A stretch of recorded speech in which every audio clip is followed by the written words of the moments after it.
con los estudiantes de la EFA. Nuestro trabajo de investigación empezó en el 2017, donde nos propusimos indagar sobre los procesos de transmisión del guaraní y el castellano, tanto en las familias como en la escuela, que es una escuela de familia agrícola, se llama Ñanderoga, y está ubicada en San Miguel Corrientes.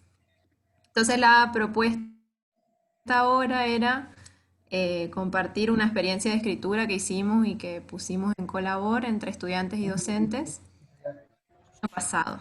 Hicimos eso el año pasado. Ese capítulo surge de una invitación que recibimos en el año 2018 de Diana Milstein en un simposio de etnografía con niños, niñas y jóvenes en el que participamos en la Facultad de Humanidades. Entonces, bueno, el año pasado hicimos 3 talleres de escritura y la idea sería reflexionar sobre qué pasó en esos talleres que nos permitieron seguir analizando el proceso que habíamos vivido hasta ese momento. Y como segundo punto, nos propusimos reflexionar sobre qué es la investigación en colaboración para nosotros por primera vez como equipo de San Miguel. Así que bueno, ahí le doy la palabra a Lucre que va a contar un poco el taller. Hola, ¿cómo están? Saludo a todos en general. Sí, en el año 2019 tuvimos la ayuda y colaboración de Caro. Ella coordinó el primer taller que realizamos con los chicos y nos orientó obviamente para la organización de la escritura del capítulo. Esto fue fundamental porque hasta este momento la metodología de trabajo con los chicos era bastante diferente. Entonces, esta nueva manera de pensar en cómo trabajar era fundamental. Así que la primera decisión fuerte que tomamos los docentes fue que los chicos puedan elegir por grupo de afinidad con quienes quisieran armar los grupos. Esto también marcó una diferencia de cómo veníamos trabajando los 2 años anteriores, porque por lo general, como esta escuela es una escuela rural, la metodología de trabajo se orientaba más que nada a que los chicos puedan trabajar de acuerdo a la zona en la que ellos residían. Por ejemplo, los grupos de la zona de San Antonio hacían grupos, los chicos que vivían en la colonia San Antonio, los chicos que viven en Loreto hacían, bueno, y así, ¿no es cierto? Entonces, por ahí esto marcó una diferencia, el hecho de que ellos puedan elegir con el grupo de pares con los que se sentían a gusto, y esto al final del recorrido pudimos comprobar que funcionó realmente. Así que, bueno, para este primer taller, que se dio en marzo del año pasado, lo que pudimos hacer fue una revisión de todo este proceso de trabajo desde el 2017 y el 2018 y poder entender que este capítulo sería justamente ese repaso de los años anteriores, es decir, el recorrido mismo formó la estructura de este capítulo. ¿Está? Entonces, bueno, en ese primer taller quedaron fijadas, acá en el Power podrán ver el pizarrón de Tami escrito, ahí está más o menos la memoria que hemos hecho con los alumnos, recorriendo los 2 años anteriores. Y bien, en primer año los chicos tienen, bueno, en realidad en la EFA, en el ciclo básico, tienen una disciplina que está establecida con carga horaria, ¿no es cierto? Y que se llama plan de búsqueda, en la que ellos en primer año tienen que hablar de su árbol genealógico, hacer una investigación hacia adentro. Así que en esta primera parte del capítulo, el grupo se organizó de esta manera, con los árboles genealógicos. Otro grupo hablaba de la observación y registro de los eventos comunicativos, que también era una tarea que se le asignaba a los chicos para que puedan llevar y conversar en sus casas con sus padres. Los docentes, tanto Tami, Miguel y yo, nos ocupábamos de la presentación de la escuela, de hablar, hacer un recorrido, un pantallazo de quiénes somos, qué es la EFA, cómo funciona, y del aparato metodológico, y hacer el cierre de este capítulo. Lo enriquecedor y lo importante que se da luego en el segundo y en el tercer taller de trabajo fueron, bueno, en estas imágenes, en realidad hay mucho que contar. Primero, por ahí sostener las dificultades que tuvimos que atravesar para que los chicos, las limitantes de las computadoras y el poco uso y el poco manejo que tienen los chicos de esta tecnología. Eso por ahí fue una limitante importante, pero bueno, lo pudimos resolver y ellos encontrarse escribiendo su propio trabajo, el propio proceso que han hecho, la verdad que fue muy enriquecedor. Y aquí está lo que comenta también este escrito, ¿no es cierto? Que los chicos pudieron llegar a la hora de escribir sobre su propia experiencia, pudieron empezar a pensar o a dar un salto en su camino de investigadores, de pensar, digamos, hasta dónde llegaba el alcance de su propuesta. Es decir, continúa, ¿no es cierto?, el análisis de lo producido hasta el momento y sobre los usos y los procesos que se dan en el guaraní dentro de sus familias, ¿no es cierto? Eh, este texto o esta conclusión que vemos en el Power es realmente muy valioso para nosotros.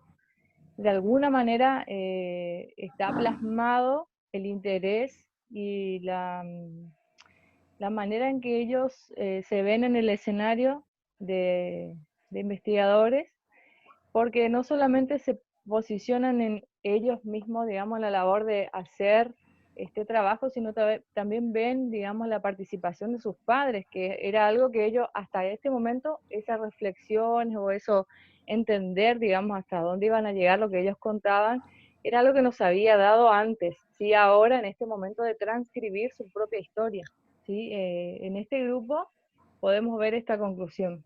También fue como algo nuevo, de observar a nuestras familias, registrar lo que hacían, cómo hablaban, saber explicarnos nosotros, cuando nos preguntaban lo que estábamos haciendo. Nos sirvió para comunicarnos un poco más con nuestras familias y comentarles qué era el plan de búsqueda, el idioma bilingüe. Al mismo nos dijeron la importancia que era el guaraní para ellos, porque es algo que nos transmite emoción del campo al saber que somos correntinos y esa lengua nos representa, y sentirnos orgullosos. También nuestros padres se hicieron la pregunta de por qué cuando estamos hablando nos sale de repente el guaraní. Así que, bien. Ah, ¿Tami? Buenísimo. Bueno, después una de las cosas que también nos llamaba la atención era cómo titulaban ellos los apartados, porque, bueno, como decía Lucre, acá voy a volver a la foto, eran 6 equipos y cada equipo tenía a cargo un apartado. En total éramos 36 estudiantes y los 3 docentes que estamos como autores de esta presentación. Y entonces en este grupo ellos habían titulado la planilla, pusieron en este apartado porque ellas y Ezequiel, eran 5 chicas y Ezequiel, contaban que cómo fue la experiencia de registrar en sus casas. Por eso toda esta cosa de tener que explicar qué es lo que estaban haciendo con sus papás, el trabajo de investigación, y en otro de los equipos que tenían a cargo lo que sería la tipología de las familias, o sea, qué familias son bilingües, cuáles monolingües castellano, cuáles hablan más castellano que guaraní. Los estudiantes decidieron también hacer como una conclusión sobre su familia. Y eso fue algo que surgió ahí, no era como parte de la consigna, entre comillas. Y bueno, acá recuperamos 3 de esas conclusiones. Adrián, por ejemplo, dice, yo no sabía que mi familia era monolingüe. Voy a ver si puedo correr ahí. Ay. Y después cuando empezamos a investigar en primer año, ahí supe que hablaban mezclado. Después que hicimos el árbol genealógico me di cuenta el origen de mi familia y que lo que hablamos era una cultura de nuestra provincia y que teníamos muy incorporada esa forma de hablar guaraní en mi familia. Después Bruno nos dice que escribe, yo cuando me enteré que mi familia hablaba bilingüe, me gustó porque yo también hablo bilingüe. Y bueno, eso es mi conclusión. Gonzalo escribió, yo no sabía que algunos de mis familiares eran monolingües, aclaramos nosotros castellano, hasta el primer año que hice una investigación sobre mis familiares. Y ahí supe los que hablaban guaraní, los tíos. En mi familia, refiriéndose a sus padres y hermanos, nadie habla guaraní como yo, por ejemplo. Entonces ahí como que también en ese equipo estas conclusiones muestran un poco esa tipología de familias, digamos. Y bueno, a ver, estamos en 10 minutos, vamos bien. Eh, en función de esta experiencia y de ver cómo el escribir sobre el proceso fue un momento más de analizar lo producido, los primeros hallazgos, el mapa sociolingüístico, los árboles, los registros, nos permite a nosotras ahora volver a mirar cómo esto que llamábamos investigación en colaboración y en la discusión que se propone en esta mesa, en este simposio, bueno, ¿qué entendemos por colaboración? Ahí en la presentación yo retomo uno de los artículos que Caro había escrito en el 2016, donde ella se pregunta, bueno, ¿quién colabora con quién siguiendo en esta línea? Y sobre eso conversábamos y entre los tres, y bueno, Miguel, ya el año pasado él dice que este es un trabajo, le dice a los estudiantes, es un trabajo que nos permitió ir a la facultad, conocer a gente de otros lugares, llevar nuestra música, nuestro idioma. Y bueno, y si vemos es un pasito de hormiga que fuimos haciendo año a año y bueno, esta es su investigación y ahora les invitan a escribir un capítulo para contar. Esto era como, de alguna manera entendemos en la forma en que él entiende la colaboración y que discutiendo acá decimos, bueno, nos gusta llamarlo como colabor, recuperando el trabajo de Camilo y Vir, porque no lo vemos tanto como, bueno, quién colaboran con quién, si los chicos y los profes de la EFA ayudan a Tami, a mí, a hacer la investigación, o yo voy y ayudo a que ellos tengan una relación con la universidad o que la universidad llegue a la escuela, como que ni siquiera lo pensábamos tanto, es como decía hoy Caro en la introducción, como una forma de trabajo que se viene haciendo y bueno, ahora nos propusimos pensar cómo estamos haciendo esto de la colaboración y nos gusta esto de decir, bueno, de codo a codo, o sea, tenemos que escribir el capítulo, vemos cómo podemos trabajar, qué podemos hacer los profes, qué pueden hacer los estudiantes. Y ahí, Lucre, hoy nos reunimos para ver cómo íbamos a contar esto y decíamos, o sea, los chicos se dieron cuenta en ese primer taller con Caro que ellos eran los autores de ese capítulo. Y ahí hubo como otro compromiso, otra disposición, porque a lo largo de esos 2 años, a veces se enganchaban, a veces no se enganchaban, no era que los 36 estaban, sí, pilas, vamos a hacer, sino que depende de las actividades, se copaban más o menos. Entonces acá cuando la invitación es para escribir un capítulo del libro, uno de los chicos le pregunta a Carolina, y bueno, ¿y dónde se va a publicar el libro? Como ellos habían conocido gente de otros países, ella tenía la cabeza internacional, digamos. Y Caro ahí le dice, no, que es solamente de una editorial nacional que se va a difundir a nivel nacional, pero el tipo ya estaba con destinatarios internacionales. Un poco eso y también pensando en la metodología propia de trabajo de la EFA, vemos como mucho diálogo nosotros en la propuesta metodológica de la etnografía en colabor o en colaboración, que es lo que estamos tratando de pensar acá. Em, También la metodología que tiene de trabajo de la EFA, que es muy también codo a codo, y que bueno, esa parte le dejo a Lucre que cuente para cerrar. Sí, como decía también, ¿no es cierto? La EFA es un sistema en el que es muy óptima la aplicación de este método de investigación en Colabor.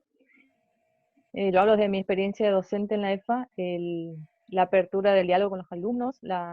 Cuando hablábamos hoy con Tami, yo por ahí resaltaba esto de que se pueden dar en muchas otras experiencias y que no es el caso de Yanderoga, que de pensar que Tami, viniendo de la UNE, con su propuesta de investigación, viene a invadirnos con sus interrogantes en la escuela con los chicos y al contrario, los chicos están muy abiertos, siempre predispuestos, porque además la metodología de trabajo es así, digamos.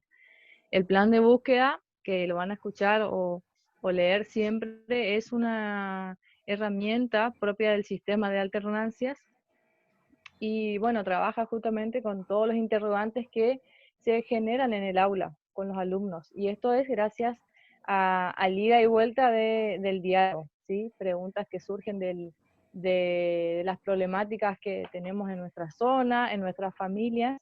Y la colabor, en este caso, se da de manera espontánea, se da de manera consciente, ellos van a sus casas con estos interrogantes, pero sí podemos dar un cambio en la mirada o seguir pensando luego de la propuesta de la escritura, porque como bien decía Tami recién, en ese primer taller ellos pudieron entender, pudieron dimensionar tal vez en algunos casos hacia dónde estamos yendo con este trabajo. Y sí, muchísimas dificultades que hemos atravesado. Tal vez algunos tardaron un poquito más en darse cuenta y en poder poner todo de sí, digamos, cuando la propuesta del trabajo era de un trabajo de estadía, pero esta colabor se da de ida y vuelta entre docentes, alumnos y la familia, en este caso en la EFA, y también, bueno, o sea, traemos a la mesa la reflexión de Miguel Ángel, de decir que, bueno, gracias a este trabajo también los chicos, ese viaje a la UNE fue el boom para ellos, conocer dónde está la universidad, dónde se estudia, dónde se produce conocimientos. Eso fue algo genial para ellos y entonces un ida y vuelta en eso de que quién colabora con quién, ¿no es cierto? La EFA con la UNE o la UNE con la EFA. Y bueno, es muy simultáneo y es muy enriquecedor. Con eso cerramos. Muy bien, Llevamos casi 17 minutos. muy bien, chicas. Muchas gracias. Bueno, le pedimos a Lucía Romero que continúe. El título. Una consulta Sí, para Tami, perdón. Cuando dale. proyectás, pones en el PowerPoint que se vea pantalla completa también en tu compu. Sí, creo que sí. Sí, ¿por qué? Ah, bien. Para hacer lo mismo. No era Pensé una que se consulta. veía mal. No, no se ve bien. No se veía bien. Sí, pantalla Bueno, completa. Comparto pantalla, no el Power, la pantalla y pantalla completa. el trabajo de Lucía se llama La inmersión lingüística COM como evento colaborativo en construcción. Así que te escuchamos, Lu. Bien.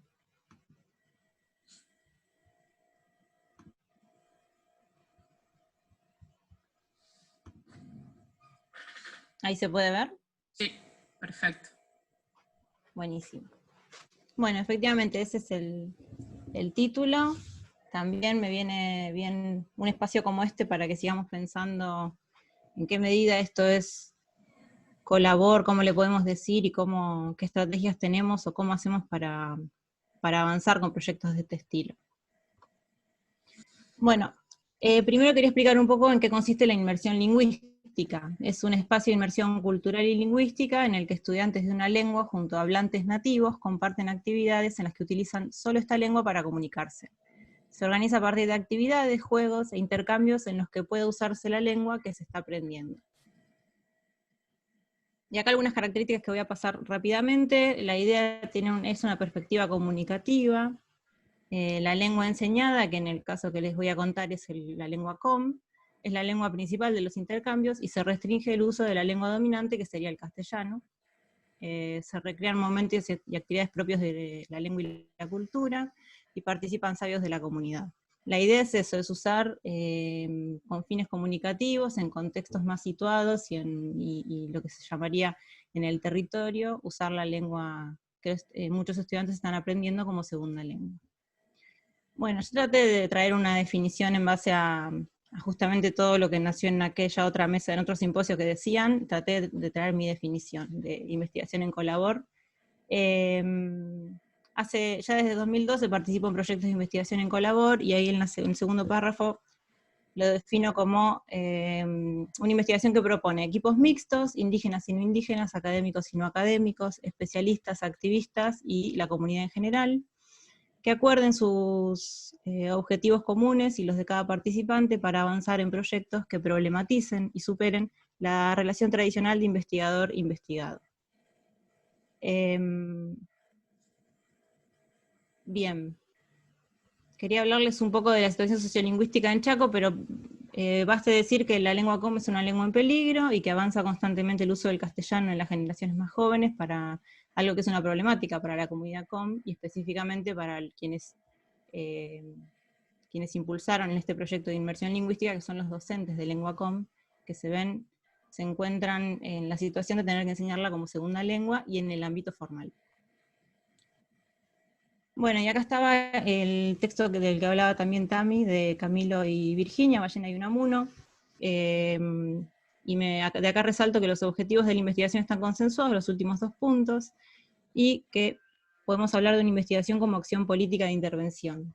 En la medida en que si nos pensamos este proyecto como un proyecto de revitalización lingüística, la inmersión, es una iniciativa de docentes COM, tiene un papel central los hablantes, porque ellos deciden cuándo y dónde quieren usar, por ejemplo, la lengua COM en este caso, cómo quieren enseñarla.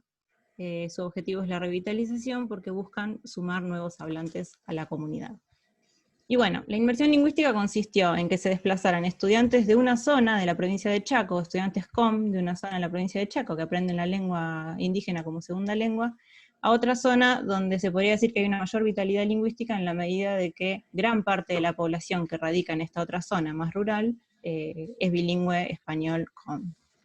Acá están los datos de la escuela de donde eran los estudiantes que se trasladaron, que es un terciario que forma docentes interculturales bilingües, docentes COM, que se forman para la educación primaria.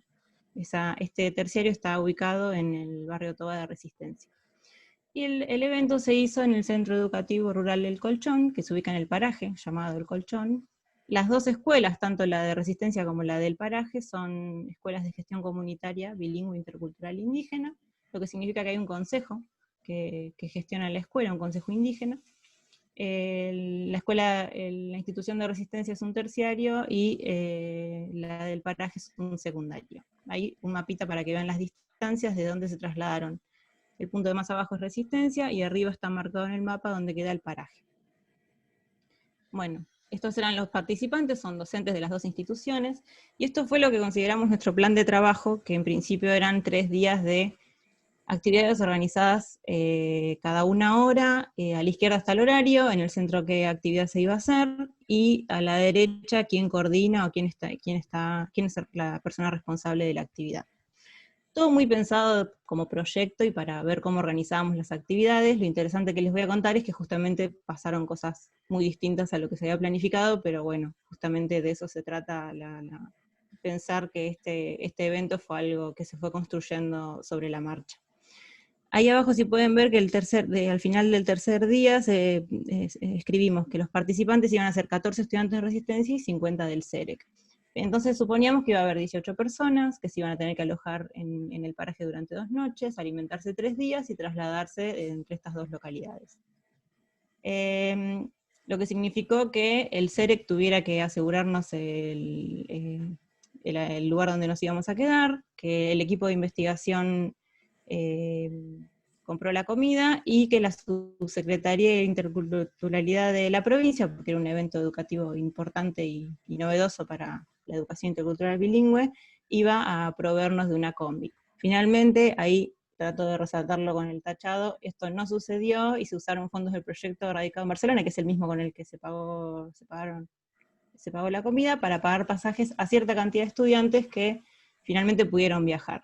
Pero de 14 que pensamos en un principio, viajaron 5 estudiantes por todos estos inconvenientes, porque la combi no estuvo cuando tenía que estar, porque nos pedían más papeles de los que teníamos en el momento, como a todos los chicos les pidieron fotocopia del DNI antes de viajar, pero ya había pasado la hora de la salida de la combi. Fueron varias complicaciones que hicieron que muchos chicos pensaran que se había suspendido el viaje.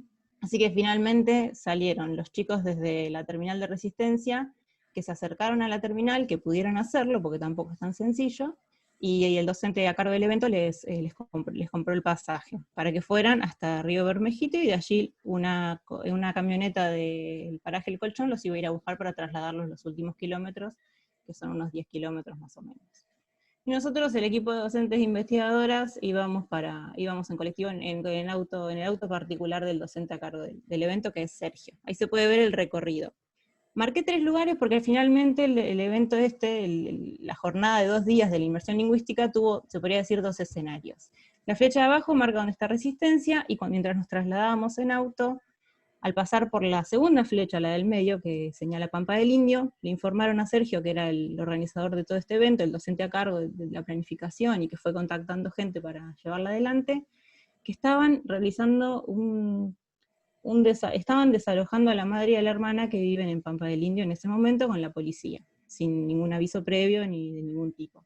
Entonces, entramos a Pampa del Indio y nos encontramos con esta situación de alrededor de 80 policías bloqueando la entrada, y otra parte de esos policías estaban adentro vaciando la casa. Así que en el momento nuestra compañera, que era de Ayalén, grabó un video, lo difundió en las redes, se viralizó, y Sergio quedó a cargo entonces de avanzar en esta jornada de lucha para frenar el desalojo de la madre y la hermana de unas tierras en donde viven desde hace más de 30 años.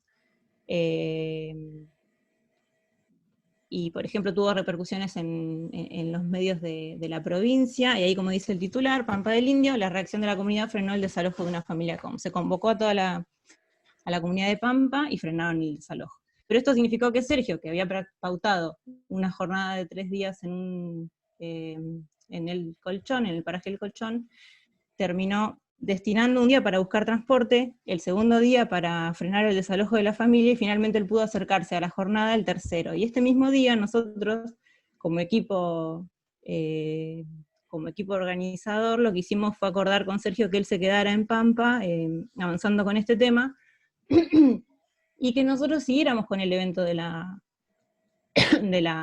inmersión lingüística. Y ahí sí, sobre el final me gustaría hablar un poco de esto, que para mí en su momento fue extraño, porque para mí esto impedía hacer el resto de los eventos, pero para Sergio tenía sentido seguir adelante con las dos actividades. Bueno, finalmente se puede hablar de qué actividades hicimos en el CEREC. En esta foto se puede ver arriba a la derecha, se hizo la ronda de presentación, cada uno se expresó, todo esto tratando de expresarse lo más posible en COM. Se hicieron juegos que tenían que ver con cuestiones espaciales y para usar palabras en COM. Nombrar y ponerle nombre a todos de todo lo que estuviera a la vista. Una caminata por el monte con una anciana que les iba explicando cómo se llamaban las plantas medicinales, para qué se podían usar, y los chicos tomaban nota. Y al final un juego de la búsqueda del tesoro. En el otro escenario de lo que se podría llamar este evento están las actividades que ocurrieron en Pampa, que se fueron desarrollando en Pampa. Primero hubo una concentración en la entrada de la casa durante el desalojo y una difusión en las redes.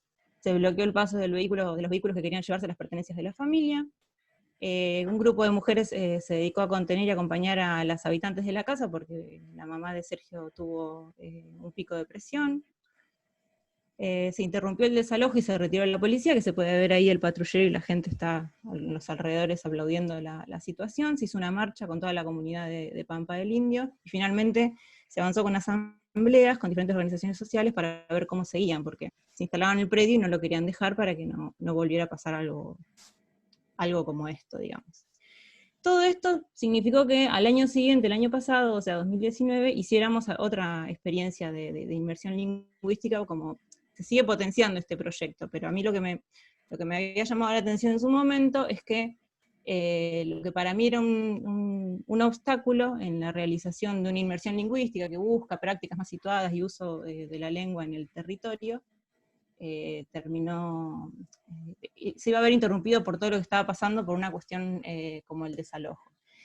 Pero pensándolo un poco con Sergio y con todo el equipo, me parece que podría cerrar esta presentación con estas ideas. Primero, que la pérdida de la lengua y la pérdida de la tierra están completamente relacionados en estos proyectos de revitalización que lleva adelante la comunidad, que la inmersión lingüística busca la enseñanza en el territorio, y por eso hubo que trasladarse a territorios en donde que son tradicionalmente COM, y salir de la ciudad, por ejemplo. Y que un proyecto de revitalización que se hace a partir de una investigación en Colabor, y cuya premisa es que la separación del territorio es la separación de las personas de su identidad, forma de vivir y expresar, no avanzó a pesar del desalojo, sino porque estos desalojos suceden. Y es algo que a mí se me dio vuelta pensando la experiencia y durante la experiencia, que justamente por la separación de la comunidad de sus tierras es que se tiene que avanzar con proyectos de revitalización lingüística y de uso de la lengua en espacios y territorios más tradicionales. Bueno, eso. Gracias. Muy bueno, Lu. Muchas gracias. Muy interesante, Yamila. Bueno, seguimos con Flor, así después podemos intercambiar. Florencia Conde, está en Corrientes Capital ahora. y su trabajo se llama Estrategias metodológicas para hablar del y en guaraní con niños de una zona rural en la provincia de Corrientes. Te escuchamos, Flor. Bueno, yo no hice Power, solamente ahora les voy a mostrar una fotito. Bueno, sí, como dijo Caro, ese es el nombre de la ponencia, que creo que ya lo cambié. Mi propósito es compartir acá brevemente 3 espacios, digamos, describir brevemente 3 espacios que se producen a partir de encuentros con niños y niñas, en el marco de un trabajo de campo que, si bien consideró una estrategia de investigación global que era en colabor con niños y niñas como protagonistas, no previó ni definió la creación de estos espacios que voy a mencionar, y cómo para mí esos espacios se convirtieron en estrategias metodológicas muy para acercarme a la comprensión de los sentidos de quienes participamos en los mismos, en torno a varias cuestiones, pero fundamentalmente a las prácticas lingüísticas, que son uno de mis intereses. A la vez, como que también me gustaría traer acá, porque lo considero como una reunión de equipo también, que a la vez me hace ruido la palabra estrategia, como que está muy vinculado a algo premeditado, como una operación más militar, digamos, y justamente no es lo que caracteriza a estas. Bueno, brevemente contextualizo un poco dónde, con quién y cómo.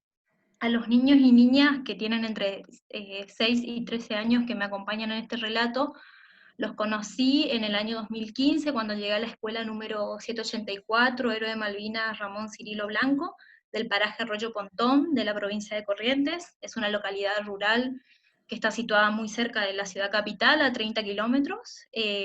Tiene más o menos una población aproximada de 360 habitantes, y esto tiene mucha relación con la matrícula de la escuela, que en los años en los que estuvimos osciló entre 35 y 45 alumnos.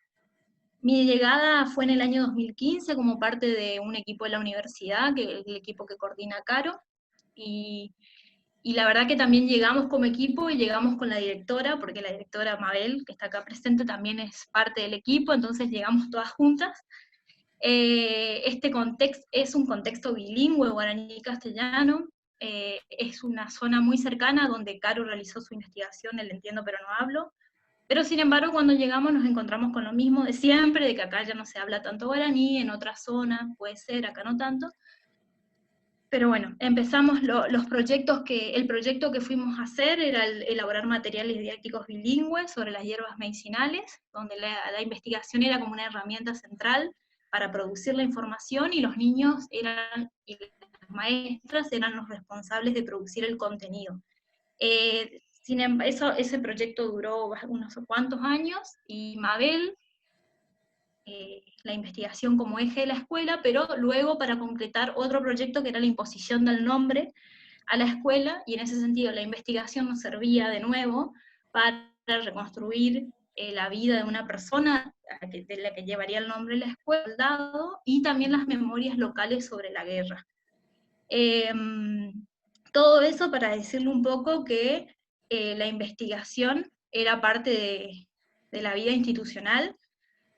Muchos de los niños y las niñas se definen como investigadores o mencionan haber participado en alguno de estos 2 proyectos, y ambos proyectos lo que tenían eran diseños metodológicos bastante definidos, que habían sido pensados y probados con anterioridad. De hecho, la experiencia en la EFA, de hecho de los intercambios con la gente, con el equipo Chaco, otras experiencias. Entonces teníamos cierta práctica de cómo trabajar la investigación en la escuela, pero eso no suponía que no se tomen decisiones en función también de los objetivos de cada proyecto. Uno era para un libro y el otro era para la imposición del nombre. Sin embargo, en este caso, en esta presentación, yo quería se producen, se inventan este contexto de emergencia de la investigación, pero no como parte de las actividades del diseño global, digamos, y aunque muy vinculadas a lo que estaba pasando en la escuela, eran como en paralelos, y tenían que ver más por ahí con una relación que yo fui construyendo con los chicos, con los niños y niñas, y la característica es justamente eso: participan varios de los niños, participo yo, y también se fue convirtiendo en una característica lo que se hace y lo que se dice allí. En este caso a mí brevemente me interesa retomar algunas cuestiones, conversaciones tanto orales como escritas que aparecen con mayor frecuencia, vinculadas a, como dice el título, en guaraní.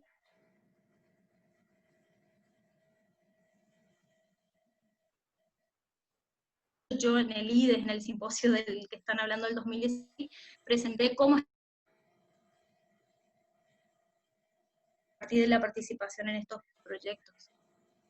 Y muy a grosso modo decir que a mí me interesa como describir el funcionamiento de los conocimientos locales que se producen, sistematizan, validan a partir de estos proyectos escolares, universitarios, de investigación que involucran a los niños y niñas como investigadores, y analizando también el lugar de las prácticas lingüísticas que se van desarrollando en estos proyectos, y también el guaraní como vehículo, digamos, en la producción y transmisión de estos conocimientos locales. Yo cuando llegué en el 2015 tenía la práctica de interpelar bastante a los chicos en guaraní, o sobre el guaraní. Muy pocos me respondían, la mayoría prefería sonreír, alejarse, expresar desconcierto, sorpresa o desinterés. Y esto era más común en los varones mayores. Y también durante estos primeros años, que sería del 2015 al 2015-2016, tampoco tenía tantos espacios, digamos, siempre eran en el marco del proyecto de materiales didácticos. Entonces siempre que yo iba a la escuela era porque había que hacer muchas actividades, que de hecho a veces no nos alcanzaba el tiempo. Bueno, el primer espacio son los talleres, después de la inundación. En el 2017 a mí me otorgan una beca doctoral, eso hacía que yo pueda ir con más frecuencia, pero ese mismo año, en el mes de abril, empezó a llover muchísimo, y hubo inundaciones que afectó especialmente a esta zona, familias, maestras, escuelas inundadas. Y bueno, y una de las consecuencias fue 2 meses sin clase, y en ese pensar de cómo volver a la escuela, que es lo que se está pensando ahora, digamos, cómo volver, la preocupación de Mabel por ahí era la idea de recuperar, no en el sentido de contenidos, sino de recuperar las relaciones docente-alumno que para ella, y desde su experiencia y su sentir, se habían perdido, estaban como quebradas. Y para mí la verdad que esa vuelta también significaba construir empezar a construir una relación desde otro lugar, con otros tiempos, y así fue como yo, en mi caso, me sumé a las que organizaba Mabel, a contraturno de la escuela, del horario de la escuela, que es a la siesta, donde se realizaban muchísimas actividades variadas. Algunas yo usaba para hacer cosas que me interesaban, que les proponía, y Mabel en muchos casos también era la encargada de organizar la comida con el portero, con las mamás, o en otras cosas de la gestión institucional, que hacía que yo me quedé sola con ellos, digamos, con los chicos, que estaban agrupados no tanto por grado, sino por quienes venían, por intereses.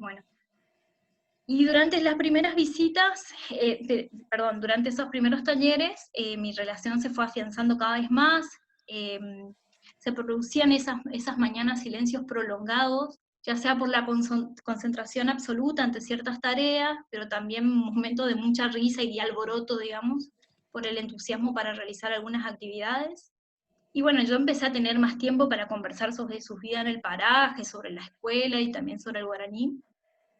Y lo que se daba en esos talleres era que el modo de estar en el aula tenían otros ritmos, otros modos de estar corporalmente, otros tiempos, otros agrupamientos, y ahí participábamos otros adultos, ¿no? Las señas iban los sábados, las maestras, las docentes.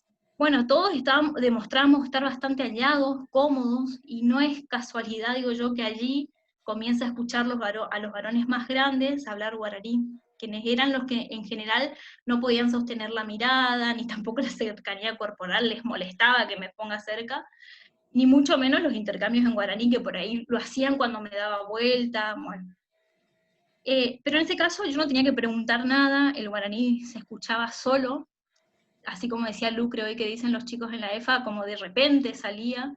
En el escrito cuento 2 situaciones, una de que un nene mientras estaba tirado en el piso dibujando un mapa que tenía que hacer, mientras silbaba, como que se le escapa decir que su trabajo estaba feo, que su mapa estaba feo, y se sorprende al ver que yo lo entendía, y como que cambia de tema y se hace el desentendido.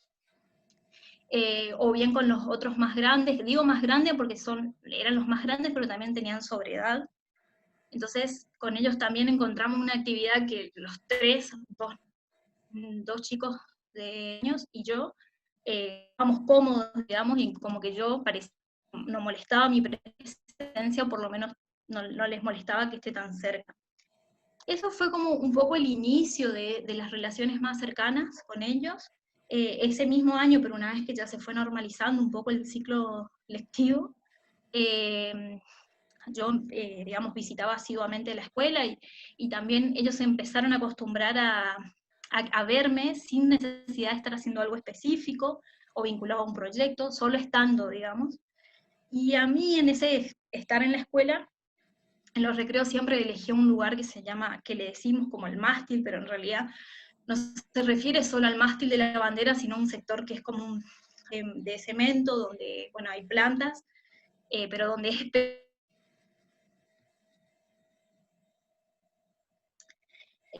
y yo me estaba ahí por el sol, porque me gustaba, y empecé a recibir visitas con muchos objetivos, sacarse fotos, porque les gustaba el lugar, porque les daba curiosidad saber qué hacía yo, o porque, como dice una nena, que la escuché que le dice a otra, vamos con Flor, Anga que está solita, con cierta pena y para hacerme compañía. Bueno, sobre todo eran nenas, sobre todo las más chicas, y en algunos casos los varones más chicos. Los más grandes miraban siempre, sabía de qué se hablaba y de qué se trataba, pero siempre a la distancia. Durante las charlas iniciales el tema del guaraní se fue instalando en ese espacio, pronto se convertiría en el principal, y eso estaba muy vinculado a que yo empecé a estudiar guaraní en la ciudad capital, digamos. Entonces a mí me generaba mucho entusiasmo volver y contarle las cosas nuevas que había aprendido, u otras cosas que iba resignificando de lo que había aprendido en mi infancia, porque mi familia es hablante. Y siempre me entusiasmaba llegar, contarles, y si bien ellas tardaban unos minutos en entendernos, en intentar descifrar lo que yo quería decir, a veces por mi pronunciación dudosa, otras veces por los modos de decir diferentes de algunas palabras, pero en general siempre lograban entenderme, no sin antes corregirme la pronunciación, las cosas que decía.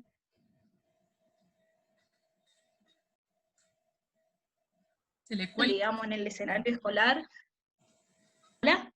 No, me parecía que ¿Me se... escuchan? Repito. Ahí, dale. Sí, te escuchamos.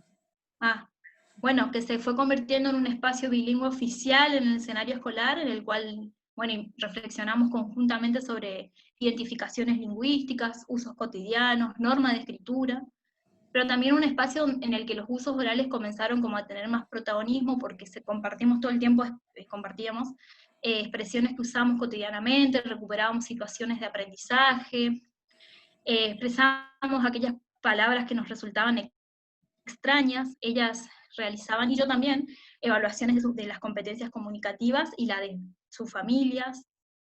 Bueno, ellas me enseñaban un poco que hay palabras que son verdaderas y otras que requieren ser inventadas en el guaraní. Rememoraban expresiones que sus abuelas, sus mamás les dicen, enseñan. Ellos se sorprendían mucho de lo que escribía en guaraní, me decían, qué mucho escribís en guaraní, y les entusiasmaba muchísimo que yo lleve mi cuaderno de las clases y les lea las cosas, los cuentos y las leyendas que nos daba nuestro profesor, aunque no entendían todo y yo tampoco, pero les encantaba, era como veníamos a leer guaraní, era como una actividad que les generaba entusiasmo. Y también escuchaban las lecturas que yo hacía de los avances, de las ponencias que yo iba escribiendo sobre varias cosas, pero que las involucraba a ellas. Entonces era un espacio también de lectura y discusión, porque también me discutían sobre lo que yo iba escribiendo.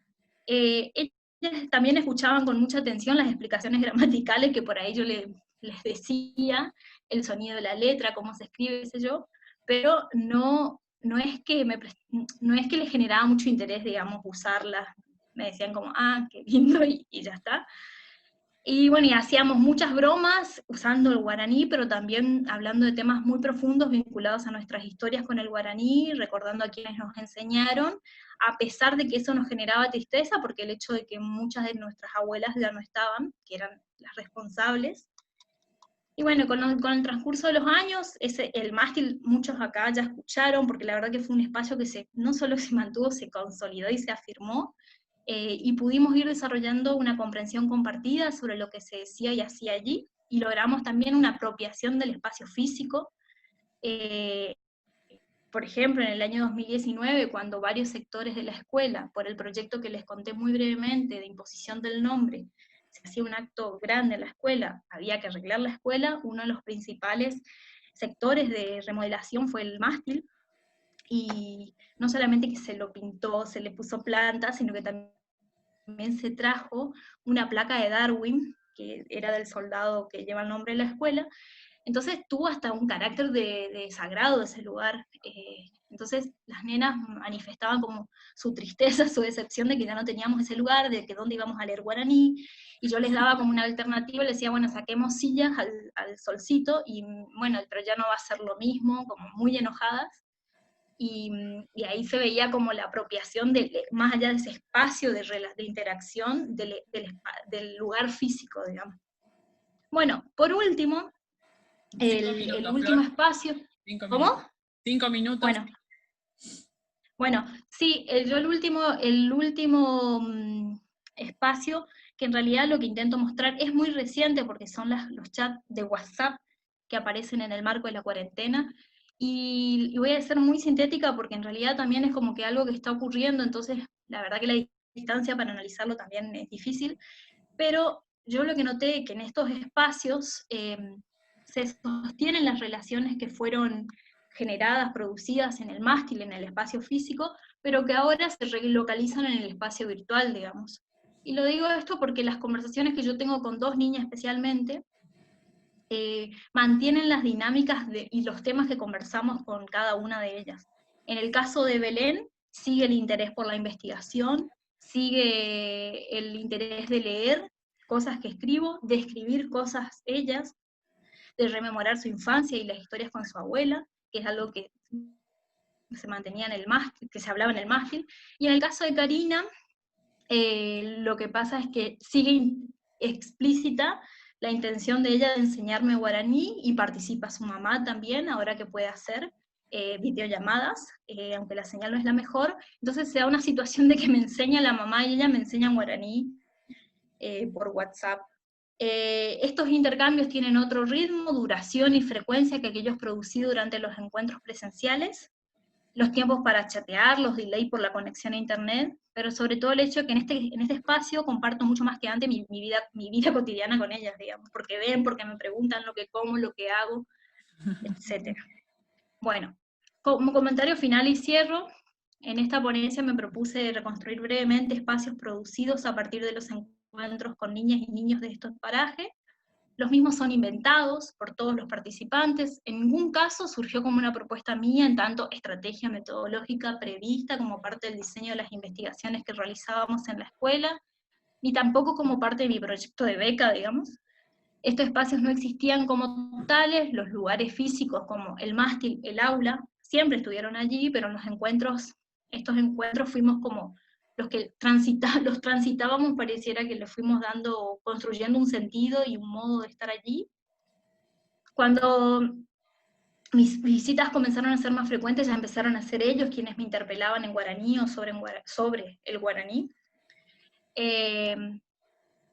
Para mí se convirtieron en estrategias metodológicas situadas, producidas en este contexto y por esta gente que somos, que surgieron compartiendo variados momentos, experimentando con ellos situaciones cotidianas, pero también otras extraordinarias.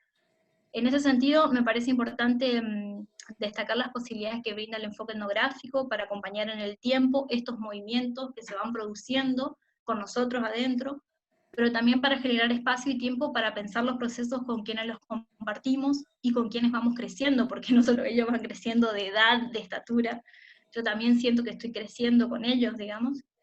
Y por eso también la elección de estos, porque intento mostrar cómo las relaciones se van construyendo y afianzando en el tiempo, y cómo estos espacios a la vez permiten producir, inventar, a la vez que analizar y discutir y volver sobre lo que vamos produciendo.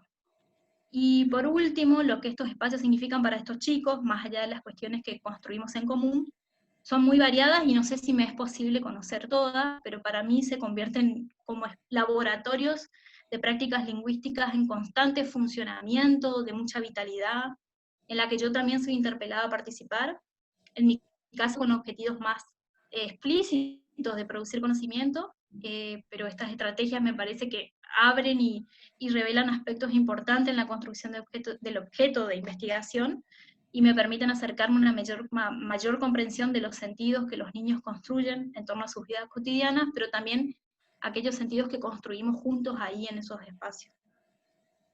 Finalmente, también me interesaba mostrar cómo simultáneamente puede ser todo eso, pero también están siendo espacios de transmisión y aprendizaje del guaraní en la escuela, en el paraje, que reafirma la vitalidad del guaraní en nuestra provincia.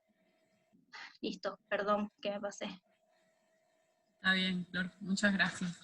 Bueno, yo les había... Ahí te aplaudo, Silvi, que por Zoom es feo esa parte.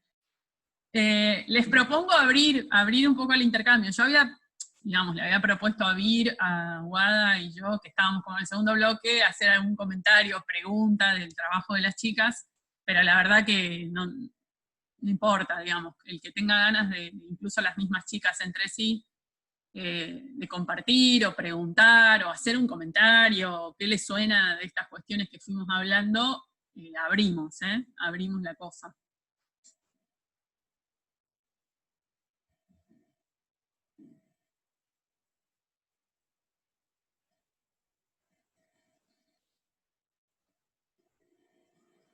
¿Yo puedo? Sí, dale, Silvi.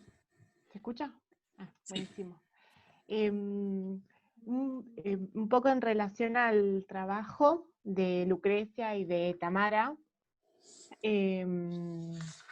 porque no sé si yo me perdí en la presentación, pero fue como que fui comprendiendo que los autores, digamos, son docentes de la escuela, ¿no? Y un poco mi pregunta venía, digamos, orientada a, digamos, cómo es el marco del trabajo, ¿no? Entiendo que es a partir de la propuesta de Tamara, que se produce ese proyecto, digamos, un poco, digamos, cómo se da específicamente ese contacto y el inicio de ese trabajo, que, ¿no? Digamos, si bien tiene que ver con investigación, me parece que está buenísimo que justo, digamos, empalma con toda una propuesta de trabajo de la escuela, ¿no? Y me resultó interesante que algo esbozaron acerca de colaboración y autoría con los estudiantes, que me parece que es interesante, digamos, que hay como un doble proceso de autoría en relación a ustedes, colaborando en la producción de esta ponencia, y por otro lado, con los chicos y las chicas, me parece que está bueno y como potente, tal vez porque a mí me resuena, porque son cosas que venimos pensando. Y después en relación al trabajo de Flor, me pareció como esta cuestión, digamos, ¿no? Del espacio del mástil, como también el simbolismo, ¿no? Si bien hay toda una producción de ese espacio, como históricamente el simbolismo que tiene el mástil, ¿no? Dentro de una escuela pública estatal, ¿no? Como para recuperar, capaz que no tiene nada que ver, y ahí lo que se produce es una cosa totalmente distinta, pero digo, en relación a la historia de las escuelas, en relación a esas comunidades, de sus historias con la lengua, me parece que estaría bueno, no sé. Gracias, súper interesantes los trabajos, y lindo escucharlas. Los comentarios y preguntas y después responden todos juntos y comentan. ¿Les parece?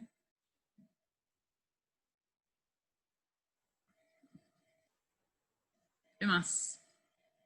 Sí, dale, Linda, metele. Acá es medio desordenado. Abrí el micrófono y dale.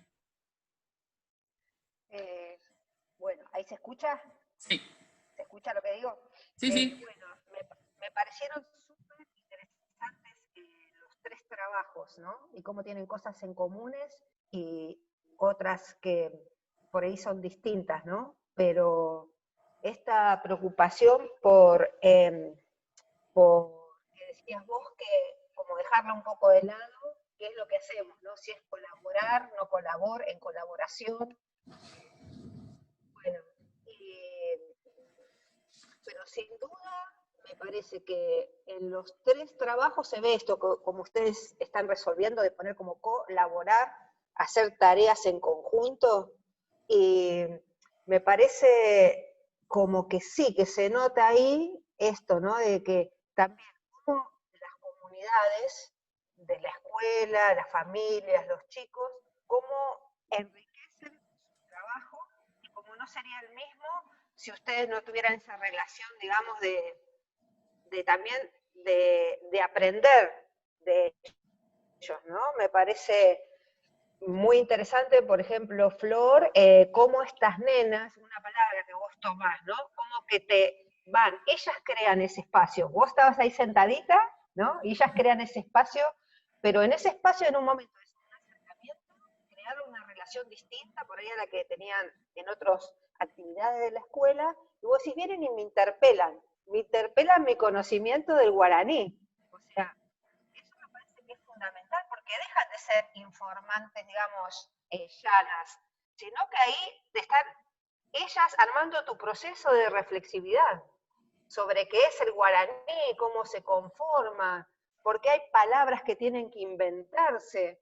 Todas esas cosas me parece que es fundamental, y ahí se nota como sin esas nenas tu trabajo sería otro, ¿no? Eso me parece que es fundamental. Después estas cuestiones del género también, ¿no? Para pensar. Vos decís lo importante de la corporeidad, de estar ahí, y como ante los nenes, los mayores, como eso que en un principio, hasta el acercarte vos, retraía, ¿no? No solo no hablar, y después cómo eso va cambiando. Y ustedes no lo mencionan, pero me acuerdo, no sé si Caro, en tu defensa, que vos decías, cómo también se produce un cambio, como esto también, y de vuelta, en la autoestima de los chicos, el orgullo, ¿no? de ser bilingüe, cómo les creció su ego, y también plantarse. Y esto por ahí también, el enriquecerse con esto, de saber qué cosas yo sé, que otros no saben, mejoré, cómo me ven a mí en mi casa, en el paraje, mis compañeros, el hecho también que ustedes nombran, de haber accedido a la universidad, de conocer, por ahí abrir otros horizontes, pensarse, como decían, ¿no? De presentarse como investigadores. Está bueno. Después, con respecto al trabajo, y no me acuerdo, perdón, en el nombre bien, de la otra escuela, del árbol genealógico, les quería preguntar, no sé si lo explicitan en el trabajo, si el árbol genealógico refería únicamente a los antepasados de su familia, si hablaban o no guaraní, o si tomaban también otras características como de la etnia. Porque comparando también con el trabajo de Lucía, de Cuom, como que ahí se nota que está afianzada la lengua más con la etnia, ¿no? Y otros problemas también de poder y política entre colonizadores, ¿no? Clases dominantes, esto de la resistencia, hasta como quien supuestamente están para proteger o ayudar, la subsecretaría provincial, como Cristina, borrándose. Entonces, como que ahí atraviesan otras cuestiones interesantes para que aparezcan en los dos grupos de estudio, ¿no? Cómo juega lo étnico o no dentro de la apropiación y del uso de una lengua. Eso, pero me parecen re interesantes. Y también re bueno, Lucía, esto como también la etnografía, también relacionándolo con lo que decía Flor, ¿no? Como que uno por ahí puede pensar actividades o pensar, pero en realidad no son estrategias, porque los eventos, el campo, nos terminan desbordando, ¿no? Y ahí está bueno eso, que inventamos juntos con la gente con la que trabajamos, que bueno, ¿qué hacemos acá? Están desalojando a mi mamá, a mi cosa, ¿qué hacemos? Nos quedamos, bueno, y ahí vemos otras cosas, ¿no?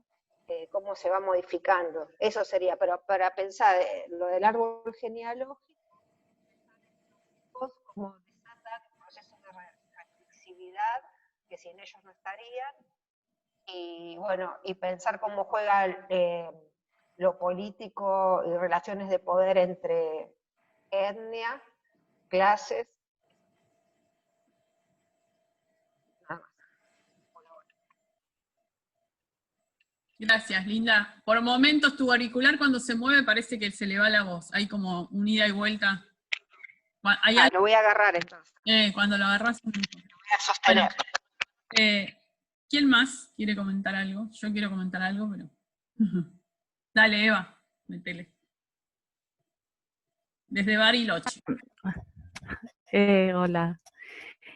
Un comentario muy breve. En realidad, bueno, las estrategias en colaboración no son precisamente mi perspectiva, digamos, de la que más conozco. Sin embargo, sí me parecía muy interesante cómo cada uno de los trabajos que presentaron permiten ver, digamos, cómo la etnografía adquiere una potencialidad sumamente de enriquección. No solamente tiene que ver con la idea de quién ayuda a quién le enseña a quién, de qué lado a qué lado va esta relación, sino cómo se incluye y cómo se considera lo que en definitiva se entiende como trabajo de campo, ¿no es cierto?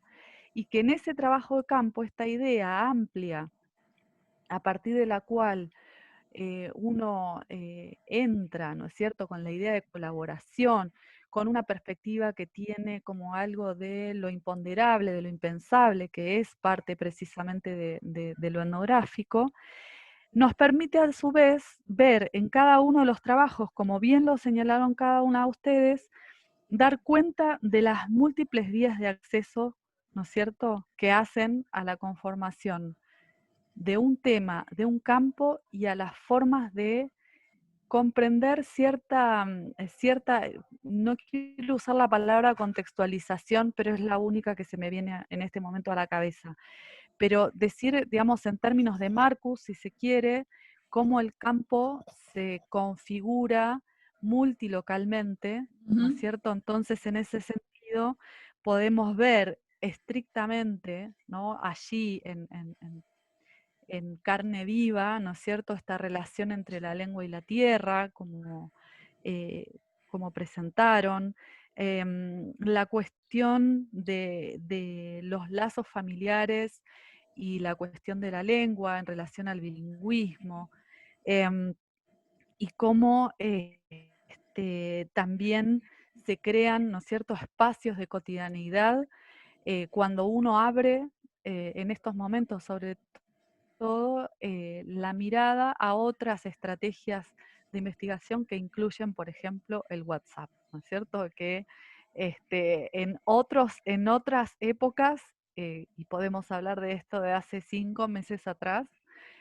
no estaba todavía como incluido como una técnica legítima de investigación. Entonces, a mí, por eso decía, más allá de que yo no soy experta en esto de pensar lo que son las estrategias en colaboración, sí me parece que la perspectiva de pensar la idea de colaboración en relación a la etnografía permite, ¿no es cierto?, enriquecer tremendamente el campo, lo teórico, etcétera.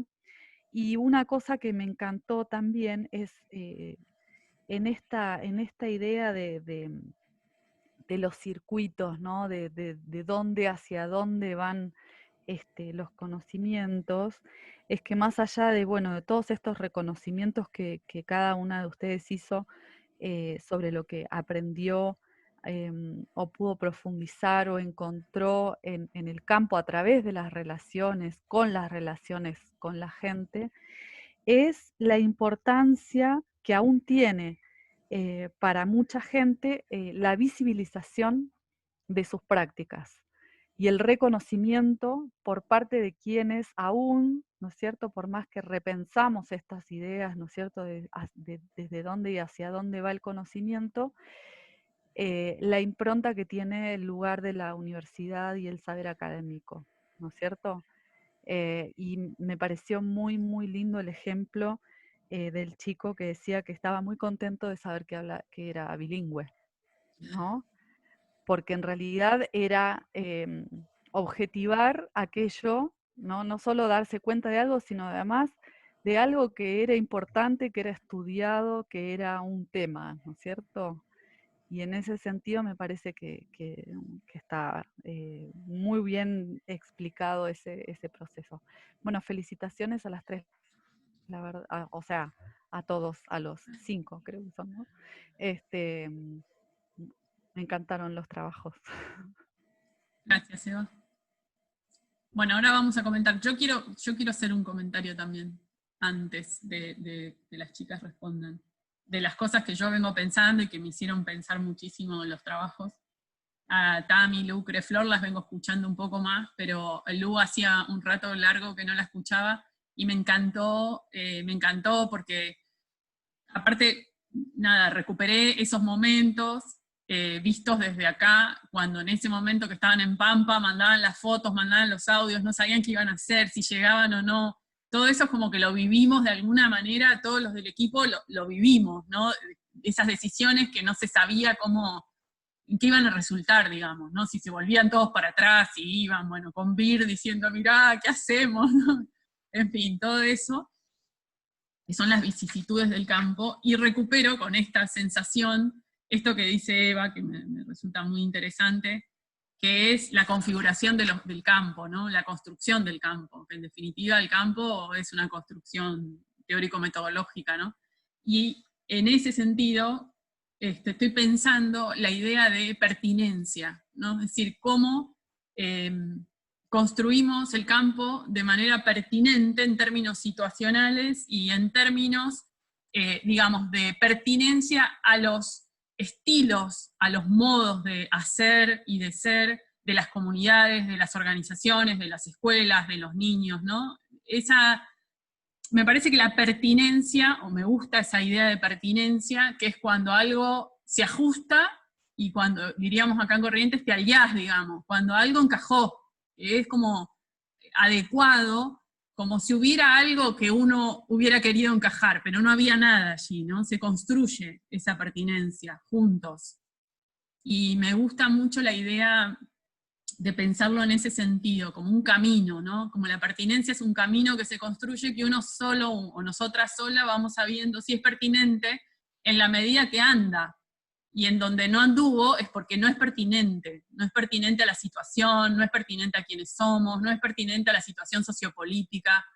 Entonces, que Sergio se haya quedado en Pampa del Indio era pertinente en esa situación porque fue su decisión, ¿no? Y eso hizo que fuera pertinente eso, aunque en el momento, menos en términos etnográficos, que nunca se entiende en el momento no podamos darnos cuenta o estamos tomando decisiones diciendo, ¿qué será? ¿No? Bueno, tomás la decisión acompañando y miles de veces sin estar de acuerdo. Pues decís, no, hay que hacer otra cosa. Y sin embargo, se hace lo que se decide, qué sé yo, miles de ejemplos tenemos de esto, miles de ejemplos, ¿no? De no estar. Y después, la etnografía te permite reconstruir esa situación en términos de campo, reconstruirla en términos de pertinencia, y reconstruirla en términos metodológicos, porque creo que lo que estamos haciendo, y un poco la reflexión de Flor en ese sentido, es que la etnografía produce su propia metodología en el camino, en ese devenir. No, digamos, entiendo que la categoría estrategia supone como un armado, un diseño previo de alguna cosa, ¿no?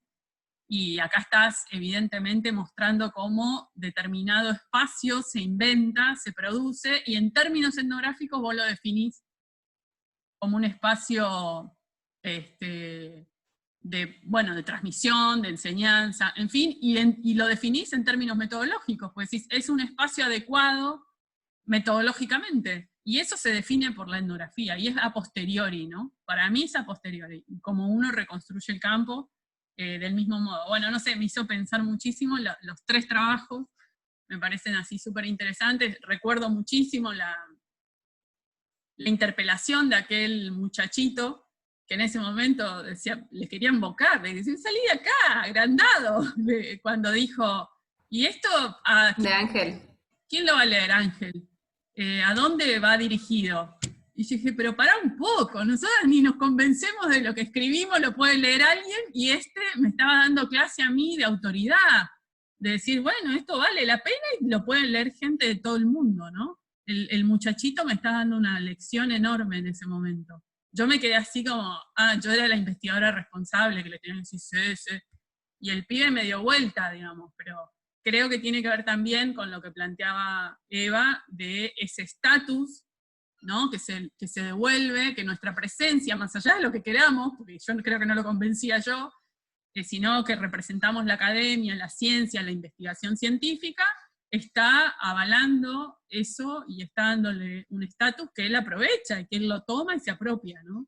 Estos muchachitos que son investigadores, convencidísimos de eso, ¿no? Bueno, me resulta súper interesante lo que plantearon, chicos. ¿Alguien más quiere comentar algo o las chicas quieren hacer sus apreciaciones? Y después de eso hacemos un cortecito para calentar el agua, esas cosas. ¿Podemos hacer por orden de No, quienes como hablamos, quieran. o como quieran? Como quieran. Bueno, arranco yo entonces, que ya le Dale. saqué el micrófono.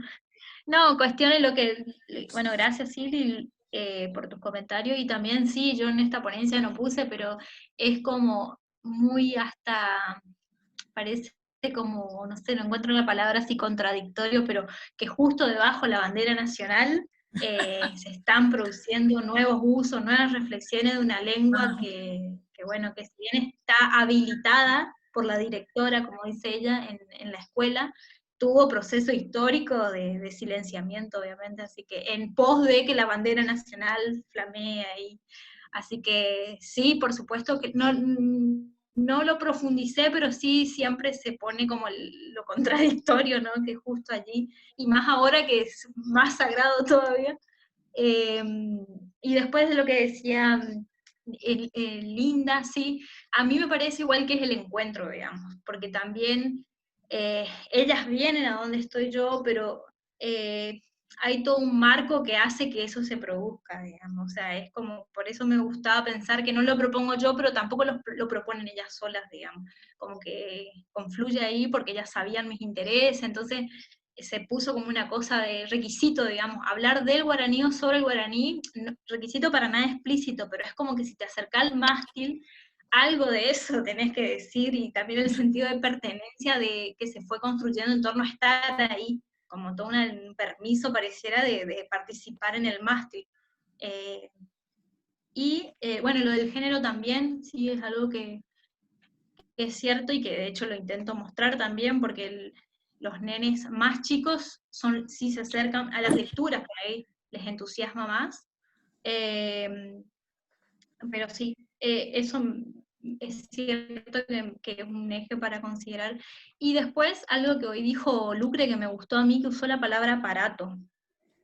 Aparato metodológico, y en relación con lo que decía Caro por ahí de este movimiento y de esto que se va produciendo, me gustó como lo dijo, porque también cuando yo intentaba decir que lo veía como un funcionamiento, como algo que está maquinando ahí, y me gustó mucho más esa palabra aparato metodológico que decir estrategia metodológica, por ejemplo. Así que nada, muchas gracias por sus comentarios.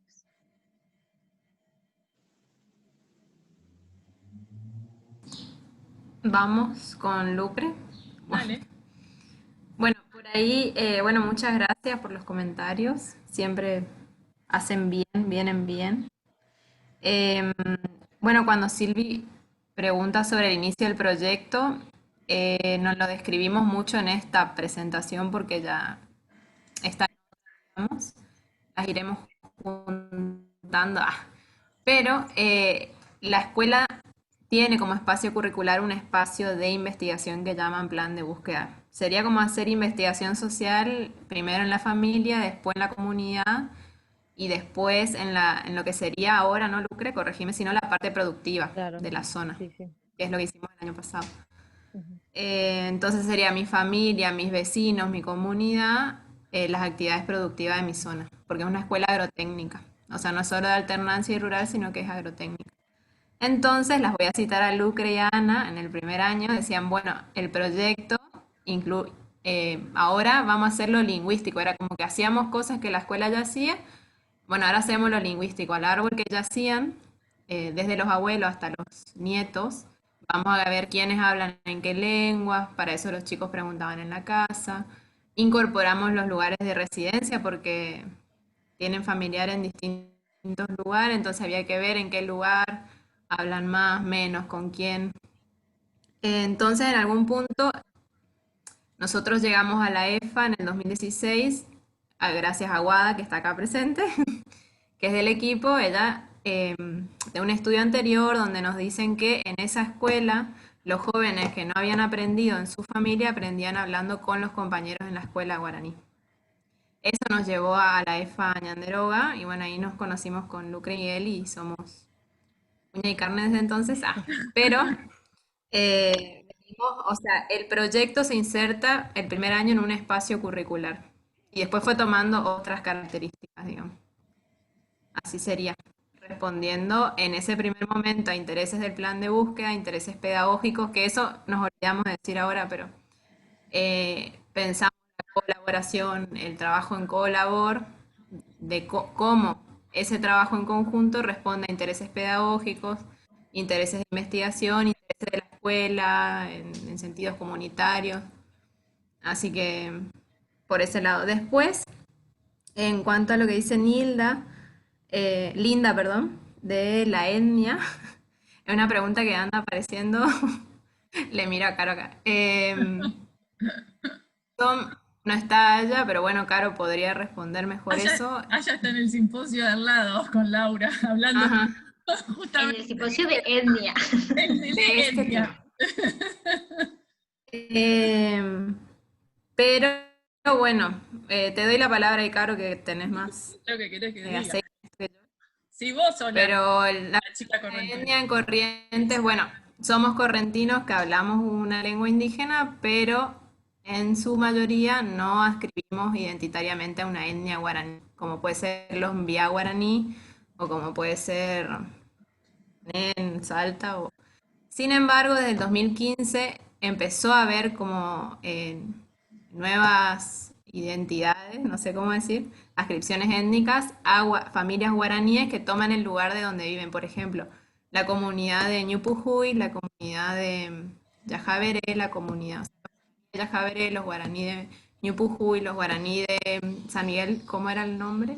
No me acuerdo, Boicuá. Boicua. Van tomando el nombre guaraní y del lugar donde viven, pero eso empezó en 2015, ahora, o sea, es súper nuevo.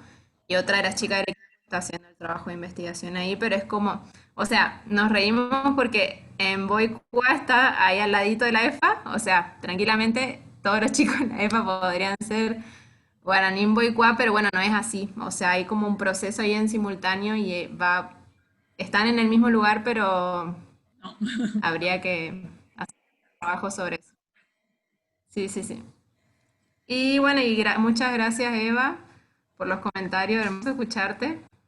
Aparte de que te admiro muchísimo. Empezaban acá las tiradas de flores. Y no sé, Lucre, vos, ¿querés agregar algo de lo que nos dijeron? Sí, bueno, sí, también agradecer los comentarios. Por ahí también me tomé anotaciones. Silvina, cuando hablaba de cómo se da este empalme entre la EFA y la UNE, hoy más temprano cuando nos poníamos de acuerdo con Tami, por ahí yo le decía que no se da una invasión de la UNE hacia la EFA porque coincide que tenemos esta herramienta metodológica, yo insisto con esta herramienta que es propia del sistema de alternancia que se llama plan de búsqueda. Cuando Tami llega a la EFA ya por el 2017, arrancamos con estos chicos que estaban ingresando y que son nuestros estudiantes con los que seguimos durante 3 años. Y en primer año el plan de búsqueda busca y utiliza todas las herramientas para trabajar acerca de las familias. Y sí, la verdad que se da de una manera espectacular ese empalme, porque cuando vamos con las preguntas a las casas, y acá aparece la colaboración de los padres, ¿sí? Es una coautoría muy grande la que se da, ¿no es cierto? Porque aparecen los docentes haciendo la formulación de las preguntas y las inquietudes de los propios alumnos, pero también la ayuda y el refuerzo de parte de los padres, ya sean, o sea, en este caso hay muchísimas realidades, nuestros chicos vienen de familias, de distintos tipos de familias, en algunas familias no hay un papá, no hay una mamá, hay una abuela, una tía. Entonces son estas familias las que nos ayudan a construir este conocimiento. Y bueno, en primer año poder hablar del árbol genealógico, y acá un poco respondiendo a lo que preguntaba o comentaba Linda, el árbol genealógico se da de 3 generaciones, hasta la tercera generación, y las preguntas con las que vamos es, bueno, responde a saber dónde están, como decía también, y el condimento o el plus era agregar esta preguntita así chiquita de Tami que decía, ¿hablan guaraní? Me enseñaron a hablar guaraní, pero a toda la pregunta grande que ya teníamos establecida y ya teníamos diagramada desde que la EFA es EFA. Nuestra EFA Ñanderoga es la primera que se funda en la provincia de Corrientes, así que tiene 33 años caminando, y bueno, desde siempre el plan de búsqueda es el soporte, digamos, de los chicos cuando arrancan el nivel secundario. Bueno, en cuanto a los comentarios de Eva, sí, gracias, también agradecer los lindos comentarios, y me quedo con esto que decía sobre la importancia que tiene la universidad. Sí, eso me caló muy hondo, porque es cierto, cuando nosotros, sorteando un montón de dificultades, pudimos hacer ese viaje en el 2018 con estos chicos, les pudimos llevar a la universidad, fue como llevarle, no sé, al lugar máximo, a la cumbre, y a abrir un horizonte diferente para los chicos, de pensar que podemos llegar muy lejos, y bueno, muy satisfactorio, y ahí yo encuentro un ida y vuelta en esta colaboración, de poder hacerles ver a nuestros chicos que vienen de realidades socioeconómicas muy bajas, de poder mostrarle otro mundo, y para muchos que ni siquiera nunca han podido viajar a la ciudad de Corrientes, llevarles a Corrientes, luego a Chaco, luego a la universidad, fue algo muy, muy importante. La verdad que les marcó un antes y un después en este proceso de investigación, y que por eso a ellos, cuando se les plantea esto de poder escribir el capítulo, claro, ya venían agrandados después de venir de la UNE, ¿sabe qué caro? ¿Cómo no te van a decir quiénes van a leer el libro si a la pucha conocieron la universidad? Así que sí, bueno, en ese sentido me acoplo a eso, ¿no? De el impacto que tiene en este tipo de personitas conocer la universidad. Gracias. Sí, ahí llegó la editora del libro. Diana mira de costado, sos vos, te digo, Diana, es tu libro. Todo este despelote es por el capítulo del libro de los chicos, que después te van a reclamar, te hacen un piquete. Ponete el micrófono, China. Espera. Ahí está, ahí estoy. No sabía, todo esto es por el capítulo del libro. Sí. Esos son los... ¿Sabes que el libro yo les cuento y ustedes cuéntenle a los chicos, porque tiene una traba ese libro, que yo no lo quise hacer muy expansivo, porque creí que lo iba a poder resolver, y creo que lo voy a poder resolver, la cuarentena me mató, y es la firma, la autorización de los niños y las niñas que trabajaron conmigo en el 2005 y 2004, 2004 y 2005. Son 2 grupos. Si yo lograra encontrar algunos, muchos se han ido de ahí, digamos, no es fácil encontrarlos. Entonces yo tenía arreglado con la directora de la escuela que íbamos a ir. Bueno, ella se enfermó, hubo muchos problemas personales con Betty y con su mamá, en fin, cuestiones de enfermedad que hicieron que yo no pudiera ir. Quedamos en que en marzo, fin de marzo, íbamos a ir, porque ya estaba bien, su mamá falleció, y vino la cuarentena. Y entonces la única manera es ir a rastrear gente. La otra posibilidad que me dijo ella es, como directora de aquella época, firmar incluso ante un abogado, lo que sea, y jugarse, porque ese libro que presentamos nosotros, que era el que iría como parte de este libro, que nunca se pudo publicar, que fue el origen de esta publicación, que son 2 libritos, tenían pie de imprenta de la escuela. Pero ella se fue de la escuela, era directora. Es lo que Entonces pasa me con dijo, Mavi. capaz que podemos. Es un desastre. Entonces, pero al mismo tiempo el editor, después yo pensé, ¿y si lo editamos como hicieron ustedes con el online, con pie de imprenta RIE, Siri, algo por el estilo? Se puede hacer. Y lo sacamos, y sea como el libro de Miño y Dávila. La macana es que ya está la mitad pagado. O sea, No, hay que Miño y hacerlo, Dávila ya cobró la mitad por ese libro. Y ahí están Le falta cobrar la otra mitad. los chicos de la Elisa, que ahora están en el secundario. Estos todavía están en el secundario, los tenemos todavía, a los autores. No, y te demandan los autores, ya a mí me van a matar. Y sí, no, y cuéntenle, realmente no es una... Y tenemos todo, porque tenemos una cosa de Colombia, tenemos el de allá de Neuquén, que es otro problema, que también, pero ahí es más fácil porque Jesús mantiene cierta relación, así que puede llegar a conseguir. Pero Miño se puso medio duro, porque le teme a los de, sobre todo, a los de provincia de Buenos Aires. Que demandan. Porque no nosotros. Los de Quilmes saben. Y entonces, si alguno sale a demandar, me dijo, ¿y vos cómo sabés que esos chicos de 10 años, que ahora tienen 25, 28, no van a venir a demandar para sacar algo de plata? Y le contesté lo que siempre contesto, ¿qué plata van a sacar si cuántos libros vendés?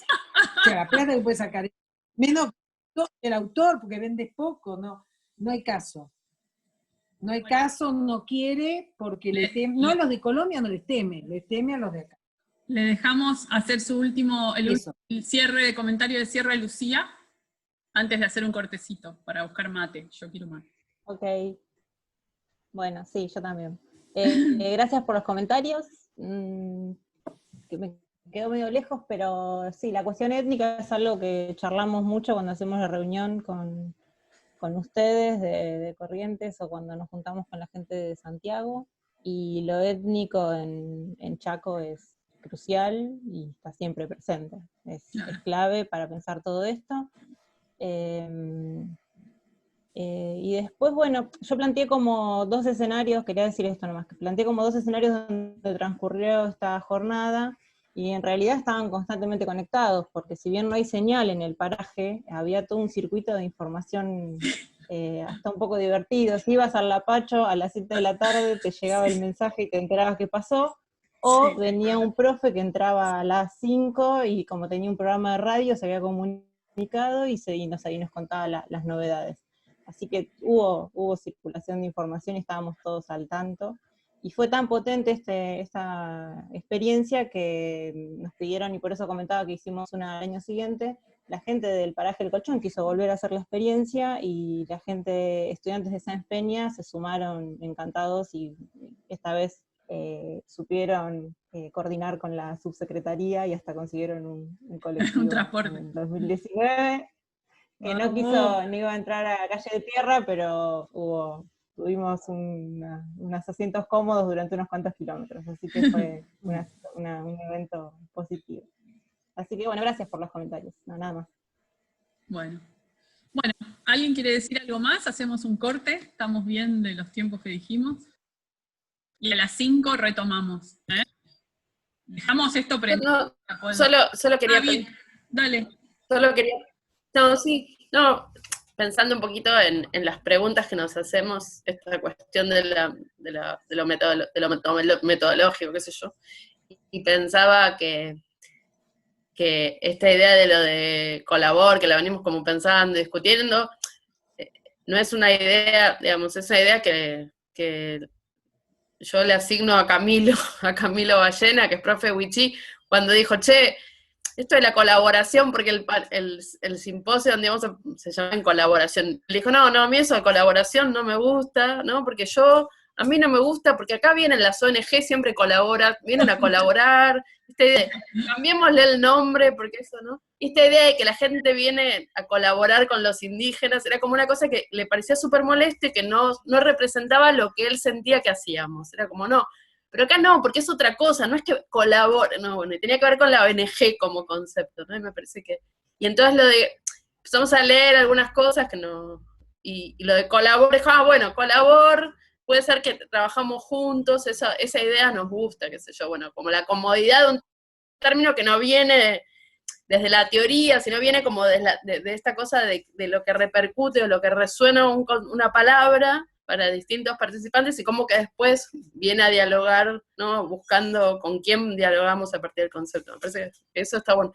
Y lo otro, en la presentación de Lucía, me parece que el final, que me encantó el final, Sí. el cierre, de algún modo, esta idea de como otra de las partes, ¿no? de la búsqueda de estas metodológicas, qué sé yo, que tiene que ver con cómo, sí, qué sé yo, alguna gente le llama co-teorización o no sé qué, pero lo que sí, cómo reconceptualizar determinadas experiencias, ¿no? A partir del diálogo, ¿no? Con determinados actores o miembros, en nuestro caso, con miembros de los equipos que tienen trayectorias distintas, que están posicionados de distintas maneras, y que muchas veces la posibilidad de entender lo que pasa sería imposible nosotros solos, digamos, ¿no? Y como eso que se produce justamente a partir de las posiciones distintas que nosotros tenemos, ¿no? Es como, y que ahí sale algo que está, y que te permite resignificar todo, ¿no? Como, me parece que ahí hay algo, no, pensaba Lu en la última diapositiva, que me parecía como un buen ejemplo de esto, ¿no? De cómo volver a repensar lo que pasó a partir justamente de poder dialogar desde distintas posiciones. Me parece que este juego de idas y vueltas es donde nos permite producir cierto conocimiento, está bueno eso. Pensaba como lecciones. Y también, Flor, a mí también lo de estrategia me molesta. Yo también pienso, qué palabra, ¿no? ¿Qué será? Y que podemos buscarle como otra moda, no sé, pensaba que, ¿no? Que esto de cómo las palabras nos resuenan, ¿no? Y cómo, con qué dialogan, qué sé yo, y eso, gracias a esto de que te resuena lo militar, lo de la estrategia, y pensaba en justamente cómo todos estos conceptos, ¿no? Resuenan, son resignificados y que justamente permiten repensar, ¿no? Lo metodológico, a partir de sentir que nos molestan esos conceptos, ¿no? Una cierta o con la palabra, ¿no? O el significante, incluso como suenan, ¿no? Como que está bueno. Pues, no, nada más. Me encantaron los trabajos, chicas. Sí, re lindo. Bueno, hacemos un cortecito, yo quiero mate y volvemos, enseguida, como para las 5 arrancar. ¿Está bien? Ponemos silencio.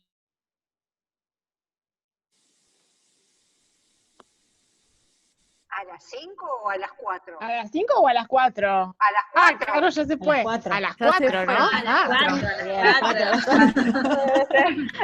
En 5 en otro país. Claro, Ahora está acá Los escuché. Son las 4, a las 5 terminamos. Claro. Bueno, acá en Corrientes son las 5. No, a las 4. Es la República de Corrientes. La República.